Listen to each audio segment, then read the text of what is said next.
하나님의 말씀 창세기 31장 1절로부터 16절까지 말씀입니다.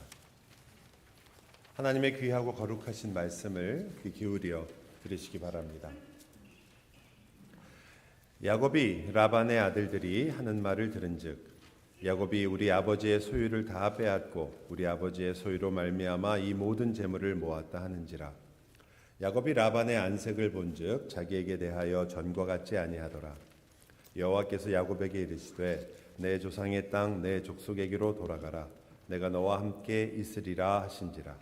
야곱이 사람을 보내어 라헬과 레아를 자기 양떼가 있는 들로 불러다가 그들에게 이르되 내가 그대들의 아버지의 안색을 본즉 내게 대하여 전과 같지 아니하도다. 그러할지라도 내 아버지의 하나님은 나와 함께 계셨느니라. 그대들도 알거니와 내가 힘을 다하여 그대들의 아버지를 섬겼거늘 그대들의 아버지가 나를 속여 품삯을 10번이나 변경하였느니라. 그러나 하나님이 그를 막으사 나를 해치지 못하게 하셨으며 그가 이르기를 점 있는 것이 내 삭시 되리라 하면 온 양떼가 낳은 것이 점 있는 것이요 또 얼룩무늬 있는 것이 내 삭시 되리라 하면 온 양떼가 낳은 것이 얼룩무늬 있는 것이니 하나님이 이같이 그대들의 아버지의 가축을 빼앗아 내게 주셨느니라. 그 양떼가 새끼 뵐 때에 내가 꿈에 눈을 들어보니 양떼를 탄 순양은 다 얼룩무늬 있는 것과 점 있는 것과 아롱진 것이었더라. 꿈에 하나님의 사자가 내게 말씀하시기를 야곱아 하기로 내가 대답하기를 여기 있나이다 하매 이르시되 내 눈을 들어보라. 양떼를 탄 수장은 다 얼룩무늬 있는 것, 점 있는 것과 아롱진 것이니라. 라반이 내게 행한 모든 것을 내가 보았노라. 나는 베델의 하나님이라. 내가 거기서 기둥에 기름을 붓고 거기서 내게 서원하였으니 지금 일어나 이곳을 떠나서 내 출생지로 돌아가라 하셨느니라.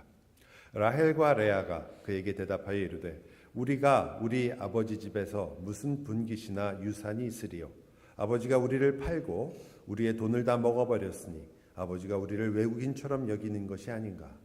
하나님이 우리 아버지에게서 취하여 가신 재물은 우리와 우리 자식의 것이니 이제 하나님이 당신에게 이르신 일을 다 준행하라. 아멘. 여러분, 리브가가 야곱을 앉혀놓고 이제 너의 형이 에서가 너를 혹 상하게 할지도 모르니까 잠시만, 며칠이라고 표현하죠. 며칠 동안만 너희 외삼촌 우리 오라비인 라반의 집에 가 있어라. 며칠이었습니다. 그런데 벌써 14년 하고도 6년이 지나게 되죠. 14년 동안 그는 자식을 낳았고 11명의 아들을 두게 되었고 1명의 딸을 얻었습니다. 기록된 것만요. 그리고 이제 야곱은 드디어 집에 돌아가려고 했습니다. 요셉을 낳고 나서 그가 라반에게 했던 말이죠. 이제 돌아가려고 합니다. 외삼촌 라반, 장인어른이기도 하죠. 묻습니다. 하나님이 너를 통해서 이렇게 복을 주고 있는데 넌 왜 여기를 떠나려고 하느냐. 그때 야곱이 답합니다. 압니다, 저도. 그런데 장인어른은 이렇게 부자가 되셨지만 모든 복을 받으셨지만 저는 언제 저의 집을 세우겠습니까? 한편으로는 맞는 말이죠. 그런데 사실은 아닙니다. 야곱의 집은 사실은 하나님께서 약속하신 집입니다. 하나님께서 그와 약속하셔서 내가 너의 집을 세울 것이다 하시고 하나님께서 세우기 시작하셨고 세우고 계신 집이었죠. 11아들이 태어났고 딸이 있었잖아요. 그런데 그가 생각하는 하나님의 집 혹은 야곱의 집, 이 모든 집은 하나님이 말씀하신 것과는 달랐던 거죠. 그는 사실은 그가 생각하는 자기의 집의 기준은 다른 어떤 것이 아니라 바로 재물이었습니다. 내가 가지고 있는 것이 아무것도 없습니다. 사실이죠. 그의 아내를 위해서 14년을 일했지만 당연히 다시 받아야 할 지참금은 두 딸의 몫으로 라반이 여전히 가지고 있었습니다. 6년 동안 이제 앞으로 일을 하게 되겠지만 그러나 그때까지는 아무것도 가진 것이 없이 자식과 그리고 아내 둘만 그렇게 남은 그러한 인생이었습니다. 그래서 그는 자기의 방법을 내어놓게 되죠. 바로 지지난주에 저희가 보았던 부분입니다. 어떻게 하면 내가 이 양떼를 얻을 것인가. 마치 상당히 과학적인 것처럼 이야기합니다. 여기다가 가지를 벗겨가지고 알록달록하게 만든 곳에서 이 둘이 교배를 하게 하면 거기서 알록달록한 양이 나올 것이다. 흰 양들만 내가 가져가겠습니다. 과학적인 것 같았지만 사실은 아무런 능력이 없는 행동이었죠. 게다가 여러분이 나중에 보면 라반이 가만히 있는 사람이 아닙니다. 여러 가지 얕은 수를 또 쓰죠. 아마 라반과 야곱이 둘이 정말 정식으로 붙으면 누가 이길지 모르겠어요. 그런데 라반이 어쨌든 수를 썼는데 야곱이 말하기를 내가 그대들의 아버지를 속인 게 아니라 그대들의 아버지인 라반이 나를 10번이나 이 삭슬, 품삯을 받고 가면서 나를 속였다 이렇게 이야기를 합니다. 이거는 사실은 야곱이 생각하기에 자기가 한 방법이 통하지 않았다라는 말과 같은 거죠. 사실은요. 우리가 그걸 나중에 보게 될 텐데 하지만 결론적으로 말하면 야곱이 부자가 됐어요. 그렇게 많은 방해가 있었는데 그렇게 라반이 머리를 썼는데 그런데도 야곱이 부자가 됐습니다. 그러면 우리는 그렇다면 야곱의 방법이 통한 게 아닌가? 그건 또 아니에요. 그래서 이 본문이 흥미로운 겁니다. 이제 야곱이 부자가 되니까요. 드디어 이 집안에 긴장이 생기기 시작했습니다. 그 전까지는 야곱이 가진 게 별로 없었으니까 아무도 생각도 없었는데 야곱이 야금야금 라반의 재산이 야곱에게로 넘어오기 시작하는 거예요. 왜냐하면 새끼를 낳았는데 거의 다 야곱께 낳으니까 야곱이 색깔 있는 걸 가지겠다고 했는데 그쪽으로만 계속 태어나니까 라반이 화를 먼저 낸 것이 아니라 참 이게 성경의 표현이지만 역시 정확한 표현이라는 생각을 해요. 누가 화를 냈을까요? 라반의 아들들이. 왜냐하면 자기가 받을 상속분이 줄어드니까 투덜거리기 시작합니다. 야, 그 아버지의 소유인데 그가 그것을 속여가지고 빼앗아 간다. 이렇게 생각을 한 거죠. 근데 라반이 그 말을 들어보니까 일리가 있거든요. 자기가 갖고 있는 게 점점 줄어들어요. 야곱은 계속 늘어나는데 여러분 한두 해가 아닌 거예요. 6년이나 그렇게 했으니까 야곱이 부자가 된 겁니다. 자, 이제 라반의 낯색, 얼굴색이 바뀌었다고 그러는데 그건 정말 아주 부드러운 표현입니다. 나중에 야곱이 말하기를요. 정말 생명은 아니겠지만 큰 위협을 받은 거예요. 이러다가는 양떼 다 뺏기고 이 사람이 보통 사람이 아니니까 딸까지 뺏어가겠다. 사실 생각해 보니까 그래요. 딸을 뺏어가면서 딸의 몫인 재산도 다 가져와라 그러면은 야곱에게 남는 게 뭐가 있겠어요. 야곱이 겁이 났죠. 마침 그때에 성경의 오늘 스토리에 굉장히 중요한 라인이 등장합니다. 바로 3절에 보면 이렇게 하나님께서 말씀을 하세요. 여호와께서 야곱에게 이르시되 내 조상의 땅 내 족속에게로 돌아가라. 내가 너와 함께 있으리라 하신지라. 이 말은 사실 옛날에 야곱에게 하셨던 하나님의 말씀이기도 하고 갑자기 나타나셔서 하나님이 집으로 돌아가라는 거예요.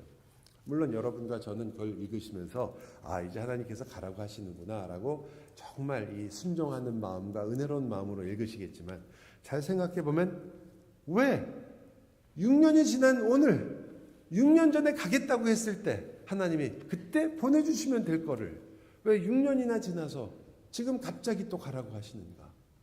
이런 생각을 한다면 좀 이상한 엉뚱한 때예요. 야곱이 가겠다고 그런 마음을 했을 때는 가만히 계시다가 지금 가장 힘들어지기 시작하니까 갑자기 나타나신 거죠. 그래서 우리는 이 하나님의 시간이 분명한 의미가 있다는 것을 생각할 수가 있게 됩니다. 그 첫 번째 의미는 여러분도 다 아실 수 있는 그리고 우리 모두가 조금만 성경을 읽으면 다 깨달을 수 있는 당연한 일입니다. 다른 무엇도 아니라 그가 했던 말에 있는 거죠. 야곱이 뭐라고 했냐면 내 집을 세우겠다고 했거든요. 뭘로 세운다고 그러는 거예요? 재물로 세우려고 하는 거예요. 그래서 많은 재물을 거느리려고 했습니다. 성공했어요. 그런데 6년이 지난 다음에 야곱이 자기의 두 아내에게 하나님이 나에게 나타나셔서 말씀하셨는데 라고 이야기하면서 이 모든 일을 처음으로 설명을 합니다. 그 설명하는 장면을 이야기를 들어보면 이 문제가 지금 야곱이 굉장히 변했다는 걸 깨닫게 됩니다. 양과 염소는 사실 야곱이 지금 얘기할 때 이렇게 얘기되거든요. 내가 이렇게 했더니 우리 재산이 이렇게 불었다. 이렇게 얘기를 안 해요. 그리고 사실도 그렇지가 않았습니다. 양하고 염소 새끼가 다 알록달록하게 많이 나왔어요. 그런데 야곱이 자기 방법으로 된 것이 아니라는 걸 이렇게 표현을 합니다. 내가 해서 된 게 아니라 오히려 라반이 말하는 대로 된 거예요. 야곱이 아니라. 자, 라반이 뭐라고 얘기를 하냐면 이렇게 얘기합니다. 라반이 이르기를 저 믿는 것이 너의 것이 될 것이다. 야곱의 것이 될 것이다. 그러면 새끼를 낳으면 전부 저 믿는 것만 쫙 나오는 거예요. 그래갖고 전부 야곱 것이 되는 것이고, 또 얼룩무늬 있는 것이 너의 것이 될 것이다. 바꾸는 거예요, 계속. 라반이. 자기가 자 이제 저 믿는 것 나오면 너 가져라 그랬더니 저 믿는 것만 나오니까 곧바로 마음을 바꿔가지고 그러면 얼룩무늬 있는 거 너 가져라 그랬더니 그 다음엔 얼룩무늬만 계속 나오는 거예요. 이것은 야곱이 쓴 방법하고는 전혀 관계가 전혀 없는 거죠. 그리고 이 이야기를 하는 야곱이 아주 중요한 말을 합니다. 9절 말씀인데요. 이렇게 얘기를 해요. 하나님이 이같이 그대들의 아버지의 가축을 빼앗아 내게 주셨느니라. 여러분, 하란에서 야곱이 하나님이란 이름을 꺼낸 게 오늘 요 짧은 이 아내에게 설명하는 그 하나님의 비할 바가 아니에요. 5번이나 하나님의 이름이 나와요. 그전에는 야 하나님이 안 주는 걸 내가 어떻게 하겠느냐 할 때 딱 한 번 나왔어요. 그런데 지금 이 이야기를 설명하는 동안은 5번이나 하나님이 나오는데 그것도 그냥 뭐라고 나오는 거냐면 하나님이 이 일을 행하셨고 하나님이 주신 것이다라는 것을 계속 반복해서 이야기하는 거죠. 여기서 빼앗아 주셨느니라라는 말은 우리가 생각하는 것처럼 하나님이 그것들을 뺏었다 이런 의미가 아니라 라반이 받아야 할 복을 가져오셨느니라 이런 뜻입니다. 이 라카라는 단어인데요. 제가 왜 이 히브리어를 말하냐면 뒤에 똑같은 우리나라 말로는 똑같고 영어로도 똑같은데 히브리어로는 다른 단어가 나오기 때문입니다. 의미도 비슷해 보이지만 조금 달라요. 다시 말씀드려요. 이 라반이 받을 복을 이제 너에게 가져오신 것이다. 이렇게 지금 야곱이 말하고 있습니다. 그런데 앞에서는 그렇게 말했던 그 야곱이 이제 여기서 조금 아까 말했던 9절에서 하나님께서 그 라반의 가축을 나에게 주셨다 했을 때는 다른 단어를 씁니다. 그것은 니짜르라는 단어인데요. 그 단어는 무엇을 의미하냐면 건지다, 구원한다 이런 의미를 가지고 있습니다. 우리가 말하는 출애굽 단어입니다. 출애굽기에서 제일 많이 쓰이는 동사 중에 하나예요. 하나님께서 너희를 건지셨느니라 구원하셨느니라. 지금 이 양떼를 건지셨다고 말하면서 내가 라반이 하는 모든 행동을 보았느니라 이렇게 얘기하세요. 그러니까 이 라반이 한 걸 보았기 때문에 내가 이 양들을 내가 건져내었다 이렇게 표현하고 있습니다. 즉 야곱이 한 게 아니라 하나님이 하셨다는 것을 분명하게 표현하는 거죠. 그리고 그는 그렇기 때문에 모든 방해가 있었음에도 불구하고 부유하게 되었습니다. 부자가 된 거죠. 많은 양과 염소떼를 갖게 됐습니다. 그런데 재미있는 게 야곱의 성격을 본다면 이때쯤 이 두 아내에게 이야기할 때 우리 양이 몇 마리고 염소가 몇 마리고 얼마나 하나님이 주셨건 자기가 만들어내었건 그것들을 자랑할 만하거든요. 자, 우리 이제 괜찮으니까 이것들 끌고 가면 된다라고 이야기할 것 같은데 그는 양의 숫자를 말하지도 않고 염소를 자랑하지도 않고 오로지 한 가지만 얘기합니다. 그 아내에게 설명할 때 하나님이 이렇게 우리에게 주셨습니다. 하란에 와서 처음 이렇게 표현한 거죠. 아까 말씀드린 것처럼. 야곱이 그의 집을 세운 줄 알았는데 하나님이 나의 집을 세우셨습니다. 라고 이야기하는 겁니다. 오늘날로 말하면 주님의 백성 그리고 하나님의 성전, 하나님이 거하실 하나님의 집 그리고 우리의 집을 하나님이 세우셨다. 그래서 이 동사가 그냥 내가 가져왔다, 복을 가져왔다라고 쓰질 않고 내가 건져냈다, 구원했다라고 얘기하는 거예요. 양떼와 염소만을 구해낸 것이 아니라 누구를 구해낸 것입니까? 야곱을 구해냈습니다. 하나님. 여러분, 그가 하란을 떠나는 그 모든 인생의 삶에 하란을 떠나야 되거든요. 떠나서 가나안으로 가야 돼요. 그 모든 역사를 야곱이 준비하고 있는 게 아니라 지금 하나님이 준비를 하고 계시며 20년 동안에 그래서 이스라엘 지파를 세우시고 아들을 낳아가지고 그리고 그를 생육하고 번성하게 하십니다. 이제 그에게 돌아가라고 얘기하는 거죠. 여러분, 이제 제가 그렇게 설명을 드리면 이것과 비슷한 이야기가 생각나지 않으세요? 조금 앞으로 가면 지금 하란을 떠나고 있는 야곱의 이야기와 비슷한 이야기를 우리가 발견하죠. 조금만 앞으로 가면 아브라함의 이야기가 나옵니다. 아브라함에게 하나님께서 하란이 아니라 우르를 떠나서 내가 지시하는 땅으로 가게 하시죠. 탈우르입니다. 출우르. 그리고 출하란이죠.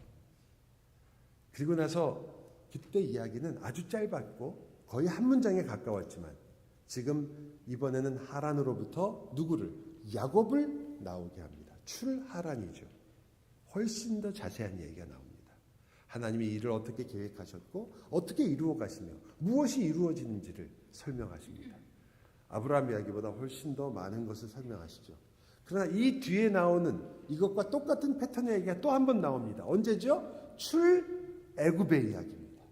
그때는 여러분이 아시는 것처럼 10가지 재앙이 나오고 6월절의 이야기가 나오고 홍해 바다 이야기가 나오고 광야 이야기가 등장합니다. 이 이야기에 비하면 훨씬 더 많은 것들을 우리가 보게 되죠. 그러나 그 이야기의 중심적인 부분은 다 같은 것이었습니다. 구원이었죠. 여러분, 그런데 이야기가 처음에는 짧은 것이어서 우리가 무슨 이야기를 하는지 그때 읽으면서 잘 몰라요.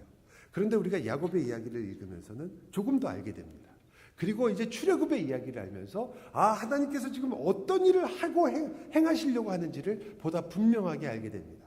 이것을 성경신학자였던 게알더스 버스라는 분이 이렇게 표현했습니다. 구원의 점진성이다.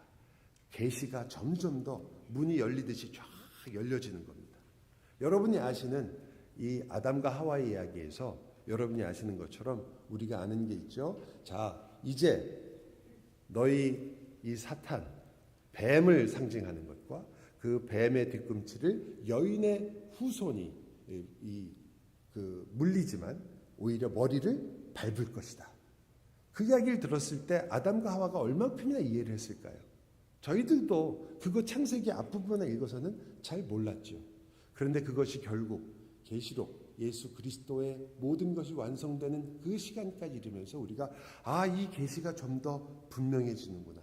처음에는 그저 뭐야 누가 도대체 그 여인의 후손인가 했는데 점점점 분명해지죠. 다윗인 줄 알았어요. 근데 다윗도 아니었어요. 그리고는 예수 그리스도가 오시고 그리고 여러분이 잘 아시는 갈라디아서에서 바울이 이야기합니다.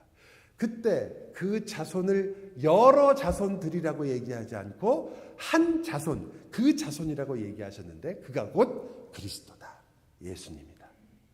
그렇게 하심으로써 이 계시가 확연하게 우리에게 전달됩니다. 이것을 계시의 점진성이라고 하죠. 왜 주님은 그렇게 계시를 한 번에 그냥 샥 알려주시면 될 것을 그렇게 일하시는가? 물론 여기에는 정말 너무나 많은 깊은 뜻이 있지만 저와 여러분이 야곱의 이야기를 가지고 한번 생각해 보세요. 야곱의 인생을 보면 하나님께서 야곱에게 처음에 그가 생각했던 것은 전부 자기가 받을 장자권에 대한 욕심이었죠. 그는 그것 때문에 죽을 뻔하다가 쫓겨난 사람입니다. 그리고 와서 라반의 집에서 무언가를 할 것 같았지만 20년 동안 정말 14년은 아무것도 못하는 것처럼 그냥 아내를 위해서 일한 것처럼 보입니다. 그의 인생은 아무 것으로도 도대체 어떻게 하려는 것인지 몰라 보입니다. 그런데 드디어 이 야곱이 하나님을 부르기 시작하고 하나님에게 모든 영광을 돌리는 것처럼 말하기 시작합니다. 여러분, 지금 야곱이 도대체 이게 몇 년 걸린 이야기예요. 그 기간 동안 하나님께서 그의 인생 속에서 그 안에서 하나님의 구원의 역사의 뜻을 이렇게 펼쳐 나가십니다. 그래서 우리는 알게 되죠. 로스가 이렇게 표현을 합니다. 이 구원의 점진성은 마치 나비와 같다. 나비가 알을 낳잖아요. 그 알을 보면서 누가 나비라고 생각했겠어요? 물론 아시는 분들, 동물학자들이나 생물학자들은 금방 아시겠지만, 그리고 좀 있으면 그게 애벌레가 됩니다. 그 애벌레를 너무너무 아름답구나, 어쩌면 이렇게 색깔이 예쁘냐, 본 적도 들은 적도 없습니다. 다 징그러울 뿐이죠. 죽여야 할 대상입니다. 왜 우리가 먹는 배추를 너가 갉아먹느냐. 그러나 그 애벌레가 고치가 됩니다. 번데기가 되는 거죠. 여러분 어떠세요? 너무나 예쁜 번데기. 이 번데기야말로 우리가 사랑하는 번데기. 그게 어디 있습니까? 아무도 모릅니다. 그 안에서 나비가 태어날 줄은. 그런데 나비가 나오죠. 호랑나비. 찬란한 날개를 가진 나비가 나옵니다. 전혀 상상하기 어려운 나비가 등장합니다. 그런데 우리가 보기에는 그 형태가 달라 보이지만, 그러나 그것은 전부 다 나비의 알이고, 나비의 애벌레고, 나비의 번데기고, 나비입니다. 그것을 그 안을 통관하고 있는 한 가지 단어가 있죠. 나비입니다. 그렇죠? 이 성경에 이 모양과 이 스토리가 다양하고 모든 것이 달라 보이지만, 그 사이를 통관하고 있는 이 구원의 역사가 점점 열려서 나비까지 이루어지는 그 통관하는 나비와 같은 한 분이 있는 거죠. 누구입니까? 예수 그리스도인 거죠. 여러분이 성경을 이해하며 성경을 바라봐야 하는 굉장히 중요한 관점이고, 사실은 성경이 여러분에게 전달하려고 하는 내용이고, 예수님 자신이 설명하신 것입니다. 너희가 성경을 읽고 영생을 얻는 줄 알고 그것을 그렇게 열심히 공부하고 알고 배우려고 하고 외우고 암송하며 그것을 너희들이 그렇게 하고 있지만, 그것이 누구에 대하여? 나에 대하여 증거하는 것이다. 아브라함의 이야기도, 야곱의 이야기도 그리스도에 대하여 증거하는 것이라. 왜? 아까 말씀드렸지만 왜 주님은 이러한 패턴을 가지고 계시는가? 다른 모든 것보다도 이 스토리 안에는 하나님의 마음이 새겨져 있습니다. 그가 이 모든 일을 통하여 얼마나 오래 참으시는지, 우리가 이해하지 못하는 이 구원의 역사를 설명하시며 우리에게 알려주시고, 그저 한 줄 두 줄의 이야기가 아니라 이 전체의 역사를 통해서 알려주심으로써 우리로 하여금 하나님이 진정 오래 참으시는 하나님이시며, 그분은 정말 인애로우신 분이며 자비로우시며 긍휼이 많으신 분이라는 것을 그 스토리 전체 안에서 알게 됩니다. 하나님은 사랑이시다. 여러분, 그거 갖고 우리가 어떻게 하나님이 사랑이라는 걸 알 수 있겠습니까? 그런데 내가 아프며 눈물을 흘리며 내 몸이, 내 인생이 다 깨부서진 것처럼 내 모든 것이 무너지고 있을 때, 내가 너를 사랑하노라. 놀라지 말아라. 겁내지 말아라. 나는 너의 하나님이 됨이니라. 그 말씀과 여러분과 함께 동행했던 그 주님의 은혜가 여러분으로 하여금 주님은 사랑이십니다라고 알게 하는 거죠.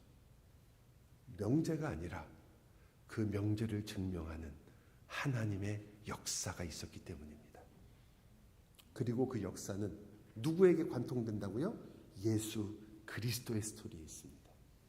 그리스도는 이 땅에서 사실 우리가 알기에는 33살 33년 정도의 인생을 이 땅에서 걸으시며 살았습니다. 그런데 그가 살았던 그 인생 동안 주님은 우리가 지금 읽고 있는 아브라함의 이야기를 완성하셨습니다. 그분은 모든 율법을 지키심으로써 모세의 모든 스토리를 완성하셨습니다. 출애굽했던 그 이야기들, 하늘로 내려왔던 만나, 그들을 먹였던 생수, 그들이 먹었던 메추라기, 그 모든 것들을 그리스도께서 완성하셨습니다. 나는 생명의 떡이다. 나는 너희가 영원히 목마르지 않을 영원한 생수다. 주님께서는 자신이 누구이신가를 우리에게 알려주셨습니다. 바꾸어 말하면 그 길었던 이스라엘의 역사들, 우리가 알고 있는 모든 구약의 역사가 예수 그리스도라는 한 분 안에서 우리는 그것을 보게 됩니다. 구원의 역사가 한 인격 속에서 이루어지고, 그리고 더 놀라운 것은 그 안에 저와 여러분이 있다는 거죠. 그렇다면 오늘 읽은 야곱의 이야기는 예수 그리스도를 보여주는 이야기임과 동시에 누구의 이야기입니까? 우리가 그리스도 안에서 함께 겪고 있는 이야기입니다. 야곱은 다른 사람이 아니라 바로 우리의 모습을 가지고 있습니다. 아브라함도 야곱도 이삭도 앞으로 등장할 모든 하나님의 사람들도 성경에 기록된 그 주님께서 예수 그리스도를 보여주시기 위하여 이 땅에 보낸 모든 사람들, 선지자들, 그 삶 속에는 바로 우리의 인생이 들어있습니다. 여러분은 여러분의 인생을 읽고 있는 것과 같은 거죠. 누구 안에서? 그리스도 안에서. 그리고 그것을 아는 것이 왜 중요하냐면 그리스도 안에서 그 인생과 구원의 역사가 결국 실패하지 아니하고 그 모든 방해에도 불구하고 그 야곱을 방해했던 라반의 모든 수법에도 불구하고 하나님께서는 그를 준비시키셨고 그를 결국 하란을 떠나 가나안으로 가게 하시거든요. 하나님께서 이 일을 이루신다는 뜻입니다. 놀랍죠?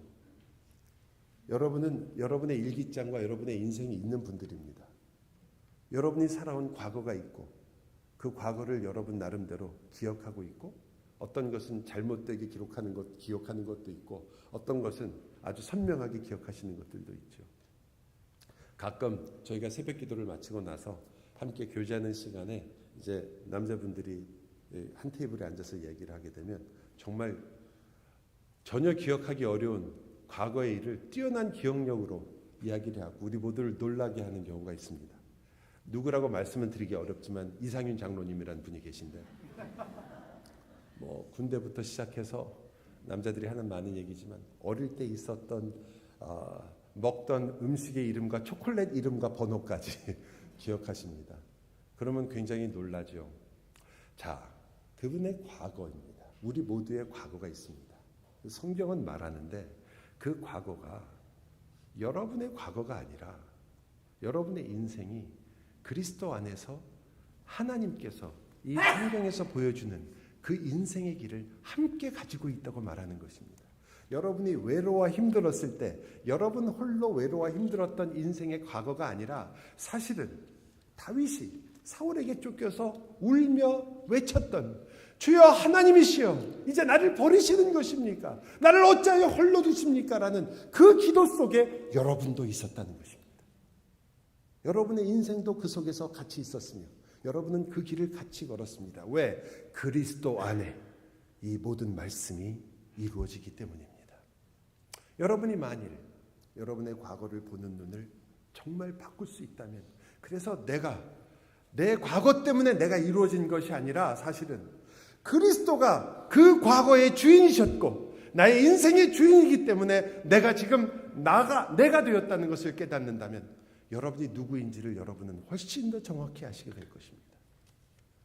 여러분은 그저 이 땅에 태어났다가 한 인생을 살아오다가 그저 교회를 다니게 된 그리고 그래서 예수를 믿게 되었다고 생각하고 천국에 가고 있다고 생각하는 사람이 아니라 성경을 여러분의 인생 속에서 그리스도 안에서 함께 살아낸 그리고 그 놀라운 영광을 함께 누리게 되는 하나님의 자녀인 것입니다.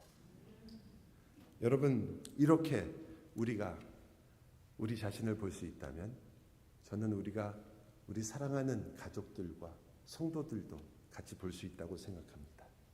여러분이 생각하기에 이분은 이미 아름다운 날개를 지닌 호랑나비다라고 생각하는 분이 있다면 생각을 바꿔주십시오. 제가 단언하건대 우리 중에 호랑나비는 없습니다. 날아가고 싶으신 나비들은 많으실지 모르겠습니다. 어떤 분들은 날개가 조금 삐져나와서 색깔이 조금 보이는 분은 있을지 몰라요. 그러나 여전히 번데기일 겁니다. 우리가 그 날개를 완전히 피는 날은 주님 앞에서입니다. 여전히 우리는 그 안에서 이 날개를 치고 싶으나 그러나 여전히 힘들게 날개짓합니다. 그래서 하나님의 돌보심이 필요합니다. 주님이 끊임없이 필요합니다. 수많은 적들이 언제 나타나서 번데기 꽉 눌러버리면 그걸로 끝입니다. 그러한 연약함이 우리에게 있습니다. 그러나 우리에게는 그 모든 연약함을 넉넉히 상쇄할 수 있는, 넉넉히 이길 수 있는 예수 그리스도가 함께 있습니다. 그것이 여러분과 제가 이 땅에서 아직 날개를 펴지 않고도 기뻐할 수 있는 이유죠. 동시에 아까 말씀드렸지만 여전히 애벌레입니다. 어떤 분은. 그러나 그 안에 뭐가 있다고요? 나비가 있습니다. 여러분과 제가 신앙생활을 하면서 교회에서 만나는 모든 분들이 여러분의 마음에 와, 저 사람은 저 정말 본받고 싶다. 신앙이 저렇게 좋을 수가 있나. 그런 분들의 수는 아주 적습니다. 솔직하게 아주 적습니다. 주로 어떤 분이 많아요? 어떻게 저럴 수가 있나. 아니 저 사람은 예수를 몇 년을 믿은 거야. 아니 저 사람이 집사래. 아니 이 교회는 또 무슨 안수 집사만 있다는데 저 사람이 안수 집사래.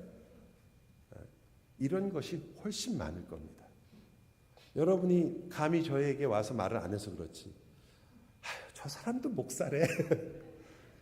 그럼 나도 신앙생활 할 수 있겠네. 이럴 때가 왜 없겠습니까? 갑자기 저랑 눈 마주치기가 어려우신 분들 오늘 다 들켰어요. 여러분, 그런데 그 안에 나비가 있기 때문에 사랑스러운 겁니다. 우리 성도들을 볼 때 여러분은 그 시선을 절대 놓치시면 안 됩니다. 아, 하나님께서 그렇게 우리들을 부르셨고, 아, 우리는 알을 보고 나비가 되라고 맨날 하고 있구나. 왜 넌 날개짓 못하냐고 자꾸 말하지 말고, 나도 날개짓을 하지 못하지만 하나님의 은혜로 사는 것처럼 그도 그렇게 하나님의 은혜로 살려고 애쓰고 있구나. 그것을 우리가 함께 보는 게 교회입니다. 교회에는 누구도 이루어낸 사람이 없으며 그리고 누구도 다 이룬 사람이 없습니다. 바울이 말하기를 내가 다 이루었다 함도 아니요 내가 그 모든 것을 가졌다 함도 아니라 나는 표대를 향하여 지금 달려갈 뿐이다 라고 이야기하잖아요. 우리 모두가 그런 사람들입니다. 우리는 서로 잘못을 지적하며 욕하기에는 시간이 아까운 사람들입니다. 오히려 그들의 연약함이 우리에게는 함께 위로가 되며 함께 격려가 되고 같이 칭찬하며 주님 앞에서 같이 가기에 너무나 시간이 부족한 사람들입니다. 이 일 잘못하는 사람들 많습니다. 우리가 신앙생활에 있어서 실패하는 사람들 많습니다. 존경심을 잃어버릴 정도로 그러한 어려움과 아픔 속에서 정말 어린아이와 같은 모습을 보일 때도 있습니다. 균형이 아주 잘 잡혀있는 신앙인을 여러분 정말 만나기 어렵습니다. 어떤 한 가지는 잘하지만 다른 것은 엉망인 경우가 훨씬 많습니다. 그러므로 우리가 서로의 약함을 서로 세워주고 받아주기 위해서 주님이 우리를 함께 부르신 것입니다. 그래서 성경은 항상 교회를 복수로 말하는 거예요. 나도 단수로 교회다라고 말하시는 게 틀리지 않습니다. 그러나 에클레시아라는 단어는 전형적인 복수입니다. 게다가 여성 명사죠. 우리가 얼마나 서로를 돌봐줘야 되는 사람인가, 우리에게 서로가 얼마나 필요한 사람인가를 알려주는 것입니다. 여러분, 이제 구역이 시작됩니다. 참 기기묘묘하게 어떻게 이 사람과 같은 구역이 되었을까? 하나님의 섭리입니다. 이 사람을 내가 함께 신하며 어떻게 받을 것인가? 나로 인하여 저분은 무엇이 서게 될 것인가를 서로 기뻐하십시오. 오늘은 저 사람의 말을 듣고 나니까 너무 마음이 상해. 그렇게 이야기하지 마시고 하나님께서 이것을 통해서 이루어 가실 선하심을 우리가 함께 바라보도록 애쓰는 것입니다. 주님이 왜 우리를 지지고 볶으라고 모으셨겠습니까? 바로 이 일 때문입니다. 여러분, 이 구원의 역사를 우리가 살아가는데 한 가지만 더 말씀드리고 말씀을 맺으려고 합니다. 야곱이 하나님의 손길 속에서 야곱다워지는 모든 인생을 보면 우리는 이렇게 자꾸 생각할 수도 있어요. 맞아, 하나님의 섭리야. 하나님께서 그렇게 이끄시는 것이고 나를 훈련시키는 것이지. 그리고는 훈련은 안 받으시려고 하는 경우가 많아요. 이게 어느 날 갑자기 다 되기를 원하시는 거죠. 하나님이 원하시는 그런 사람으로 짠 하고 나타나시는 걸 바라시는 것인지 모르겠는데 훈련 받기는 다 피하고 도망가시려고 합니다. 훈련도 받으시는데 다 머리로만 받으시려고 해요. 머리로만. 그래서 다 읽고 쓰고 보는 것으로만 해결을 하려고 합니다. 심한 경우에는 목사의 설교를 들으시면서 그 목사의 설교를 듣고 와 우리는 저렇게 올바른 복음을 알고 있으며 이것이 신앙의 모습이니까 이것이 맞는 것이다. 그러고 끝내시려고 합니다. 나는 그래도 이것을 알고 있게 됐으니까 이것으로 끝내시려고 합니다. 아니요, 하나님은 그렇게 안 하셨어요. 야곱의 이야기를 들어보면 야곱의 인생 전체, 특히 20년 동안 야곱은 하루도 편한 날이 없었습니다. 이렇게 표현을 해요. 내가 이와 같이 낮에는 더위와 밤에는 추위를 무릅쓰고 눈 붙일 겨를도 없이 지냈나이다. 하나님이 그를 이렇게 훈련하셨습니다. 여러분 힘드세요? 회사도 다녀야죠. 또 애들도 봐야죠. 또 아내도 돌봐야 되죠. 남편도 섬겨야 되죠. 그리고 교회 일도 또 봉사도 하래죠. 교회는 또 이것저것 구역도 와서 하려다. 또 가끔 또 금요 집회도 와야 된다. 또 어떤 때는 새벽에도 기도회가 있다. 전부 이 많은 부담이에요. 목사님 그렇게 살다가는 우리 일찍 죽어요. 잘 보셨어요. 여러분 이 세상에서 그렇게 오래오래 사시고 싶으세요? 아니라며요. 주님 곁으로 가고 싶다고 여러분 저한테 여러 번 얘기하시고 찬송도 부르셨잖아요. 제가 비결을 알려드릴게요. 과로하십시오. 주님을 위해서 모든 시간을 다 한번 투자해 보십시오. 어떻게 되시나?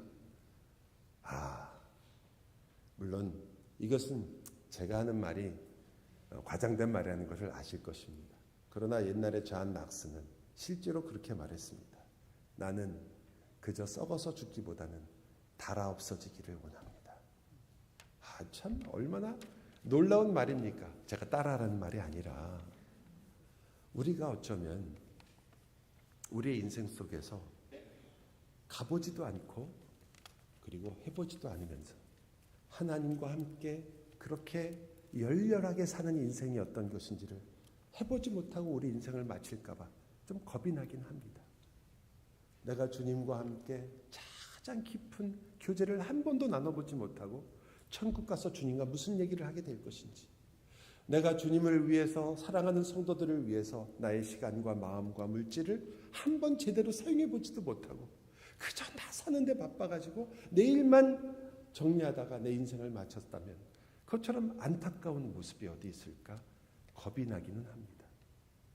여러분 이 말을 들어보세요. 하나님이 여러분을 훈련하십니다. 여러분이 요리조리 피해 다니실 수 있습니다. 하나님이 여러분의 목을 붙잡고 이 일을 꼭 해야 된다고 붙들어 끌지는 않으시니까요. 그러나 하나님이 여러분에게 부담을 주셔서 이거 어떻게 하면 좋을까? 이런 마음을 갖고 일을 하기를 원하시는 게 아니라요. 그리스도와 함께 걸어가기 때문에 내가 가지고 있는 멍에가 가볍다는 것을 배우기를 원하시는 것입니다. 이거 내가 이 사람을 사랑할 수 있을까라고 생각했는데 주 예수 그리스도의 십자가를 알아갔더니 어느 날 그를 용서하며 그와 함께 걷고 있는 나를 발견하는 그 기쁨을 누리기를 원하시는 것입니다. 여러분이 저희 교회가 사람을 소진해서 하나님의 일을 하지 말자는 게 저희의 모토입니다. 제발 여러분을 불태워서 하나님께 무언가를 해드리려고 하지 마십시오. 여러분을 불태우라는 뜻이 아닙니다. 하나님과 함께 동행하는 기쁨을 누려주십시오. 정말 누려주십시오. 주님도 그 기쁨을 누리고 싶어 하시니까 놓치지 마십시오. 야곱은 정말 온 힘을 다해서 그 훈련에 같이 임했습니다. 새끼만 맨날 늘어나고 재산만 불린 게 아닙니다. 그저 교회에서 많은 것을 알게 되고 내가 알고 있는 것만 늘어나고 내가 그저 하고 있는 일들만 늘어난 것이 아닙니다. 그것을 쳐다만 보고 그것이 이루어지는 것을 본 게 아니라 그는 실제로 가축을 돌보았고 실제로 하나님께서 기뻐하시는 일에 동참하는 것을 기뻐했습니다. 그러면서도 이 세상이 내가 칭찬을 받으며 내가 여기서 영광을 받으며 내가 이것을 붙잡고 살 곳이 아니라는 것을 깨달았습니다. 그래서 그는 자기가 가진 것을 자랑한 것이 아니라 그 하나님을 바라봤던 것이죠. 여러분 아브라함도 기억하시잖아요. 롯 구하러 갔다가 왔을 때 그때 멜기세덱도 만났지만 소돔 왕도 만났습니다. 소돔 왕이 뭐라고 그래요? 야, 당신 너무 잘했다. 전리품 가져가라. 그때 뭐라고 얘기합니까? 네가 나한테 준 그것이 나를 부자가 됐다는 말을 나는 들을 수가 없다. 나는 것을 하나도 가져갈 수가 없다. 그것으로 내가 치부하지 않는다.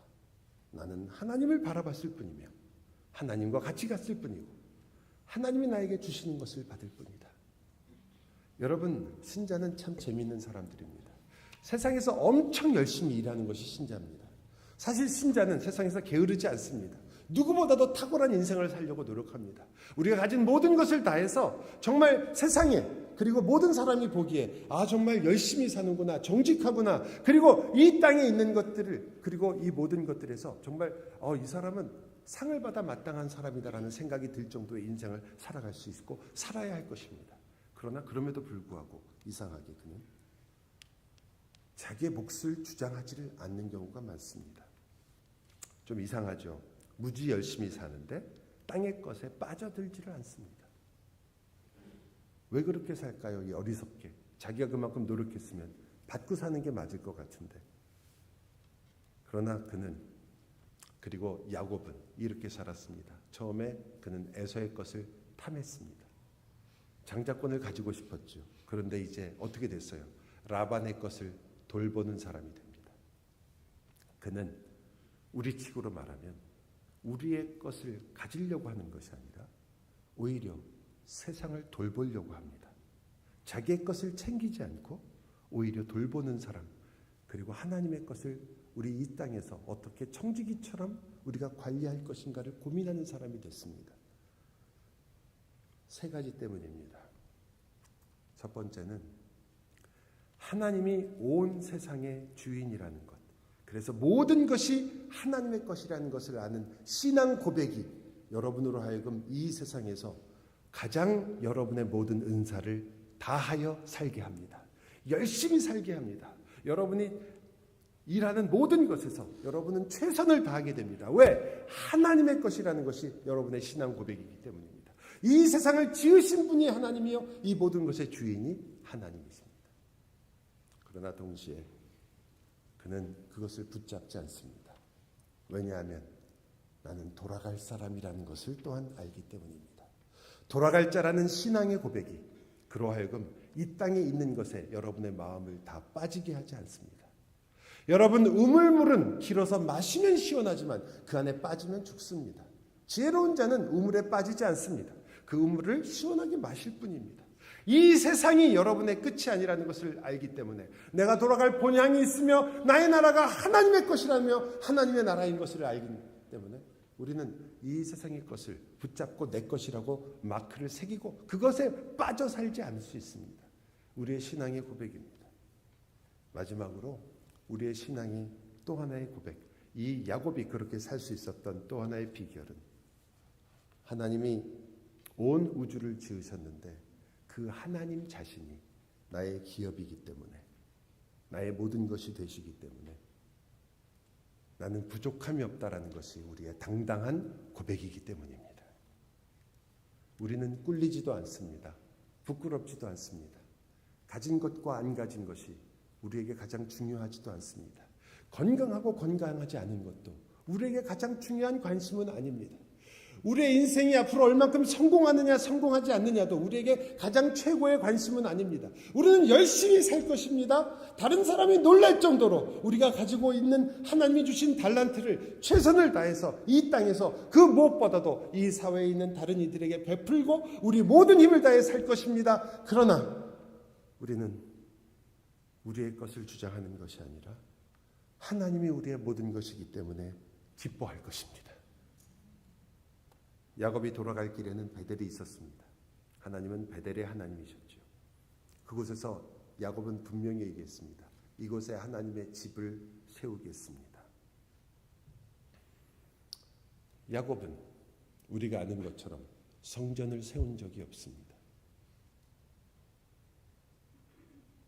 야곱의 자식들 중에서도 금방 이 성전을 세운 사람이 없었고 이 성전은 그로부터 적어도 거의 1000년 가까운 시기를 이 땅에 존재하지 않았고 그 이후에야 등장합니다.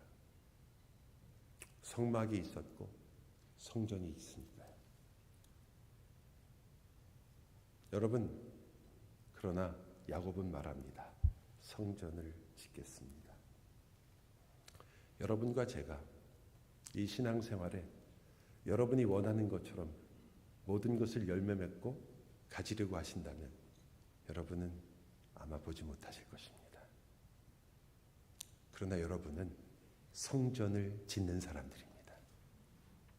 여러분은 성전을 짓는 사람이고, 그리고 성경에 의하면 성전이 된 사람들입니다.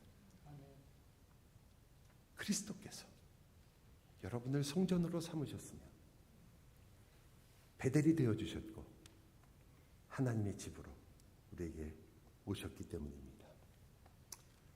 야곱은요, 겨우 양 몇 마리, 염소 몇 마리, 낙타 몇 마리로 만족할 수밖에 없었습니다. 근데 여러분에게는 주님이 뭐라고 하십니까? 나의 죽음에, 그리고 나의 부활에, 그리고 나의 승천에 내가 너를 하늘의 보좌에 나와 함께 앉아 이 온 우주를 다스리게 할 것이며 내 안에 감추어진 존재로 이 세상 속의 그 어떤 것 속에서도 나와 함께 걸어가며 내가 너와 동행하며 너를 나의 하나님의 아들이다, 딸이라 부르고, 그리고 여러분과 함께 이 세상을 다스리실 것입니다. 이게 비교가 되는 이야기입니까? 여러분과 저는 그리스도와 함께 하늘에 앉힐 것이고 모든 신령한 복을 받을 것입니다. 사랑하는 여러분, 여러분의 인생은 그리스도 안에서 하늘에 속한 인생입니다. 기도합시다.